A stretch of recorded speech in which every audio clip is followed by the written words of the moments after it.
Welcome back to LH Couture here on intellectualradio.com. I'm your host, Christopher Sasha, with our new health segment, Healthy's Talk, Healthy Bodies Talk. We're here with Sherry and Gia. Gia, why don't you tell us a little bit about your background with, your formal background with health? Health, sure.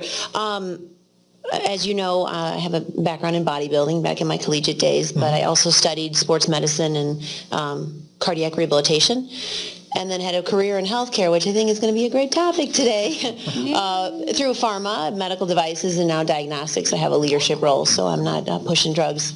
That's what doctors are for. Correct.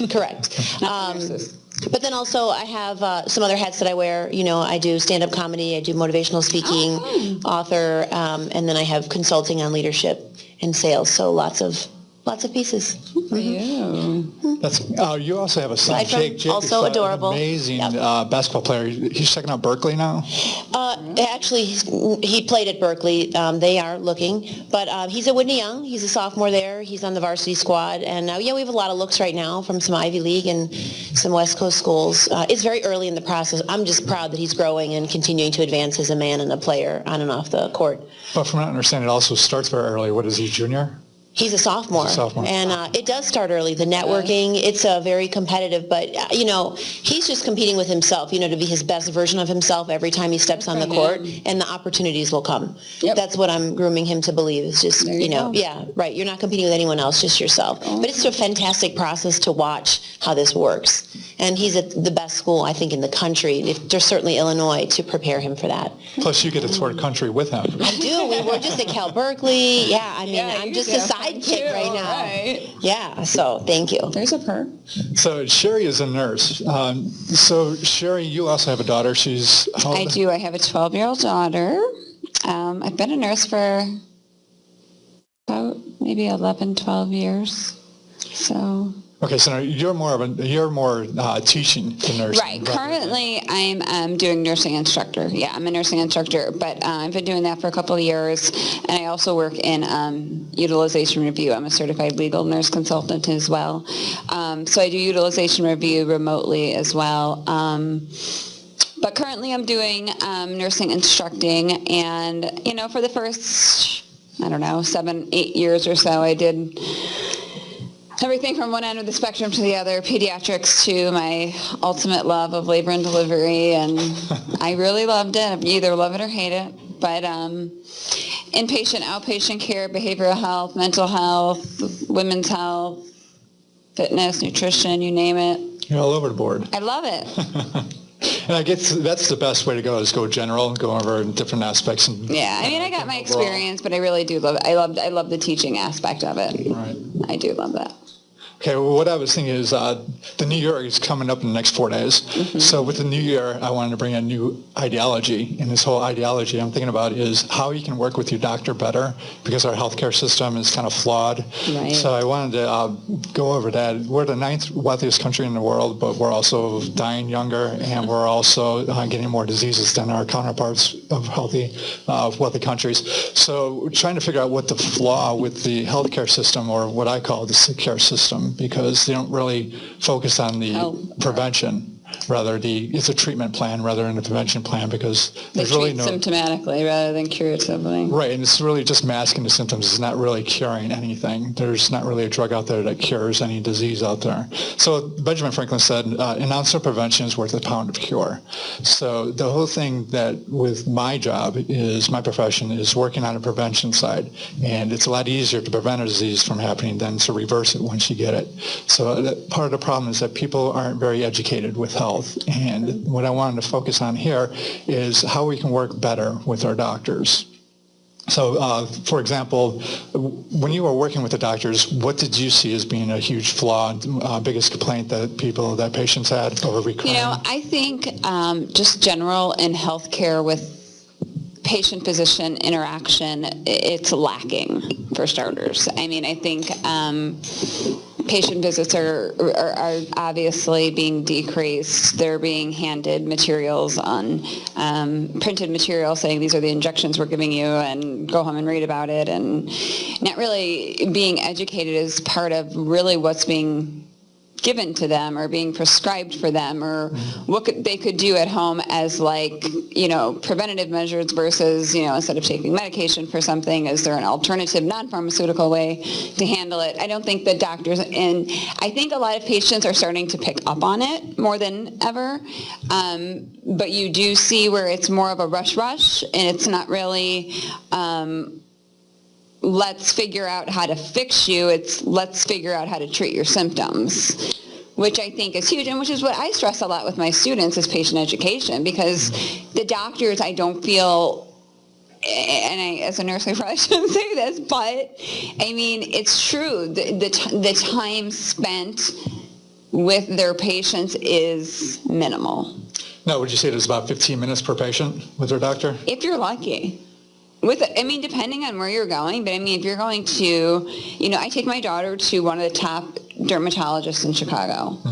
His bedside manner is terrible. If you get him for 10 minutes, you're considering yourself lucky. But I know he's a smart man, and I do it anyways. But don't think those things don't go unnoticed either. But 10, 15 minutes, is what you're paying for. Plus, they don't know what to ask. The questions they ask. They don't know what to ask. They don't even know what's wrong with them. Right. So they do the annual standard test, and these numbers come back. They're either fall within the range or they don't fall within the range. There's no gray area. It's either black or white. So either you're okay or not okay, and you're going to be on drugs. And some of these tests aren't even as well as they should be. They're giving you basic ones that they're false positives. They're false negatives. Exactly. That's really what they are. Exactly. And but it's not really the doctor's fault, from what I understand, with the research that I've done. And it all bases back down to where's it all start? Doesn't it start from the curriculum? What it starts is to tell you the truth, is it's based on their diagnoses. Only like part of what I do at home, utilization review, is I go through and I either certify or non-certify or modify medication all day for patients. And unless they have the right diagnosis and correct, correlating ICD-9 code, or ICD-10 I should say now, they're either going to qualify for something or they're not. So it's really not even up to them. It's really up to what diagnoses their physician gives them that indicates their health care, in a sense. Right. So what you're saying is that the ICD-10 is actually the problem with the healthcare system. It's definitely a piece of that puzzle. Think about it. You're treating them based off of that. Why not try to figure out what's really like at the root of the problem instead of going at the symptoms? That's I guess my thing. But are doctors trained to look at nutrition and lifestyle? No, I don't believe so. I'll be honest with you. I went to nursing school at Rush in the city, and I had a great educational experience. I loved it there. Even as a nurse, I don't know if I got a full nutrition, non-pharmacologic good approach, because that's not really concentrated on in healthcare, I don't believe. And it really wasn't until I got pregnant, had my daughter, I realized age was catching up with me, that I was like, okay, I need to start taking care of myself, where I never had to work at it before. And now I'm like, okay, this age thing isn't fun. So, that's what got me into like the whole nutrition and fitness thing. But I loved it because it made the connection with nursing, because even in nursing school, I did like that portion of it. But even as a nurse, you weren't given that much core content in nutrition, fitness, all these things that really do sometimes go to the core of the problem that some patients are having versus that medication they're taking. Now, Jill, with Jake being the athlete that he is, how many times does he go to a physical? Just annual, or does he go to more specific? Does he get more specific testing done? Great question. And then I want to comment on having been in front of doctors for 20 years and my personal thoughts on that. But so Jake goes to annually. He still goes to a pediatrician, right, for a regular checkup. But knock on wood, he's very healthy, and he doesn't. I'm trying to teach him to use the pharmacy between his ears so that he prevents injury through the way he thinks, which is proven. Dr. Candace Pert, if you're familiar with her research, we'll talk about it later. But and I actually involve acupuncture and Eastern medicine and meditation. So I may not be the best parent to ask, because I truly believe in that for myself. And so actually, if he had an ankle sprain last spring, I took him to the acupuncturist before the doctor. And that immediately increased his time of recovery. so they can get back on the court. So thankfully I don't have to deal with much of that. Does that answer your... Well, you're like an oddity to most of America. Yeah. Most of America would go to the doctor because that's how we're trained. The doctor. Yeah, I mean, I got an x-ray to make sure it wasn't broken, right, at the urgent cares to make sure there's no break because that changes the landscape. Treatment-wise, I took him to the acupuncturist because, I believe in that. It helps. It's proven. Does that answer your question about Jake and how that... Yeah, I just wanted, because I know that a lot of listeners have children, and me not having a child, I don't know what to do with a child. I don't care. I don't know what to do with a child.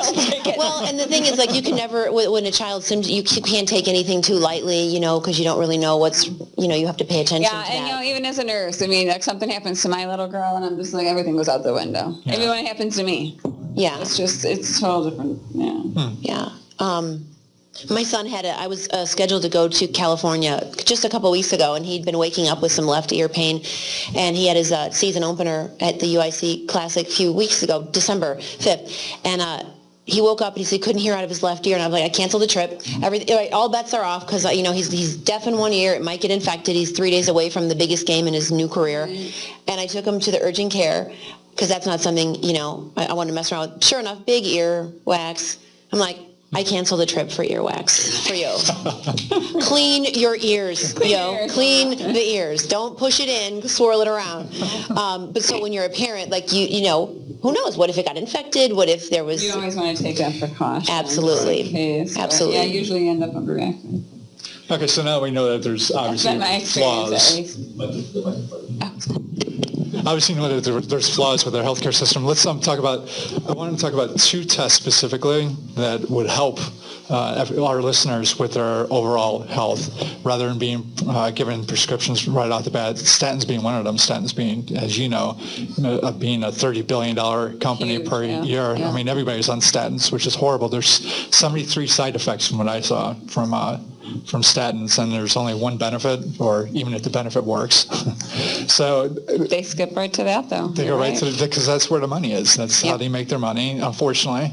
And I know that a lot of doctors are out there and they want to help people, but it's the only thing they can do to make money, right? So, but doctors don't make money on the scripts themselves. Yeah, how do the doctors put the code into the ICD-10? Then they give that to the insurance company, and then the insurance company decides how much. Reimburse them for the visit, but they don't make money on the drug itself. No, they usually more or less get kickbacks from the pharmaceutical companies, but they've cut down on that a lot. Yeah, I mean that'll put so that influence, in my opinion, is still there. Yeah, right. And it never will go away because of the power that they have done in Congress. But, I mean, I know they've cracked down on it a lot. All the bribery and the freebies and the... pharmaceutical companies can't even give pens and notepads away anymore because of the Sunshine Act, which is... cut down a lot, but I still think there was an influence. Oh, during your education, you said that a lot of it was pharmaceutical related. It wasn't so much with doing it naturally, holistically. No. And that's why when you asked me, do you think that doctors are trained in that manner? I don't believe they are. Mm-hmm.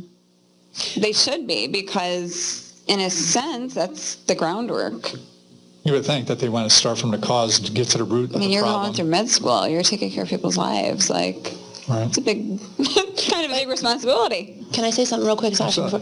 Traditionally, though, Western medicine is, find the symptom, treat the symptom. Treat the symptoms. And as I've known doctors for over 20 years, selling stuff to them, the question is, can I make money on this? How can I make money on this? Right. And, sometimes they have a solution. If it's a certain test that we can pass through them, they can mark it up and bill the insurance. They can make a little pass-through money. There's an opportunity for that. Even with diagnostic testing, they can make money on a CBC in the state of Illinois. Right. The Quest can bill you $5. You can bill Blue Cross $25. You can get $20 back, and it's a business. Right. But in all fairness to doctors, number one, they weren't trained on this, and we can't change the medical curriculum, right, until the bigger stuff changes. They're trained to, I see that elbow, I'm going to treat that elbow. I've got roughly 7 minutes tops because I have to make money, and I've got 20 patients lined up. I'm double booked because my malpractice is up. My reimbursements are cut. I got to feed my kids too. Bye. Here's your script. Go. Right. And unfortunately, that's the way that it works. That's just our and culture. Who suffers for that? We all do. I mean, they might want to do more, and there are some doctors. My doctor personally, he's out of Indiana, and he's an MD, but he's holistic. That's why I go all the way to Maryville. I wait 2 hours to see him because he'll take an hour with me. Right. And then everyone is screwed up. Everyone's there all day. It's a whole day. I have to give up a whole day of work. But that's what you need. But that's what I want and what approach. I need. Yeah. So there are some that just say, screw it, I'm taking the time. Okay, so in this short amount of time that you do have with your doctor, let's talk about type 2 diabetes is on the rise. 50% of Americans are either pre-diabetic or diabetic, and most of them don't even know about it. It's like, who isn't? And it's because of the tests that are given in the annual physical. So instead of getting the annual physical test, here's a test that you should be asking your doctor for, and it's called the A1C test. Mm-hmm. So Sherry's more on the professional side of what the A1C test is. Hemoglobin A1C is definitely a better test for people's blood sugar, just because it tests over a longer period of time. When people go in for their physical, they go in and they get a fasting blood sugar or something. I mean, yeah, that's great. They fasted for a little while. Let's see what your blood sugar is at. But guess what? How many things are going to affect that in the next 5 hours? Right, because it goes up and down. What you drink, what you do, your blood sugar goes hyper all day long. Right. So it's like a quick snapshot instead of a real true look at the inside, like intracellular of what's going on with their blood sugar. And the hemoglobin A1C actually will test your blood sugar range over, I think it's like 30 to 90, 60 to 90 days. So it's a long term, which is obviously the test that most people should at least ask for. If their physician wants to do a fasting blood sugar, that's just because that's protocol. Versus like, okay, hey, I really want a really good picture of where my blood sugar is. So if I am pre-diabetic, I can start doing the right things. The hemoglobin A1C would obviously be the better choice. All right, so and some of this one is the fasting glucose test that you do that everybody does in the annual test. That's the one that the doctor gives you as a snapshot of the here and now, this particular moment in time, whereas the A1 hemoglobin A1C test is a 90-day picture of what's going on with your health, which is a much better picture of what's going on with your health. And this will also give you an early warning sign if you're diabetic or you're not diabetic. And I don't know if we need to go in numbers of where. No, I mean, I think it's pretty much, as far as, it's pretty set. And it's a pretty accurate test, which is nice. The accuracy is nice. You don't get a lot of false positives, false negatives like you do with a lot of tests. It's just a great overall. It's pretty accurate. It's anybody who thinks that they have any, symptoms of being pre-diabetic. I would never hesitate to recommend asking your physician just to run it. Yeah. Right. So it seems that that's one of the largest, one of the main chronic diseases that are killing Americans early in today's society. The other one is high cholesterol. The statins are astronomical, $30 billion business. So the normal standard cholesterol test on there, it's just called the cholesterol lipid test. Yeah, they can just get a normal lipid profile, which will show, it will break down. And and it'll show you. They do a metabolic panel or a lipid panel versus just like your normal CBC, which is your complete blood count, But when they get like a lipid panel or metabolic panel and see, you see your kidney enzymes, you see your liver enzymes, you see all these other things that, why is this out of range? Why is this out of range? Well, let's look back. You've been on this medication for 12 years now. So, and what we're finding now is that everybody's phobic of LDL. It's recognized as being the bad cholesterol, but if you didn't have LDL, you'd die. So your body needs LDL. And what they're finding now is a lot of these statins are given because of the LDL being high and the HDL being a little low, but they're not breaking down the LDL into different particle sizes. And this is kind of a new thing for mainstream.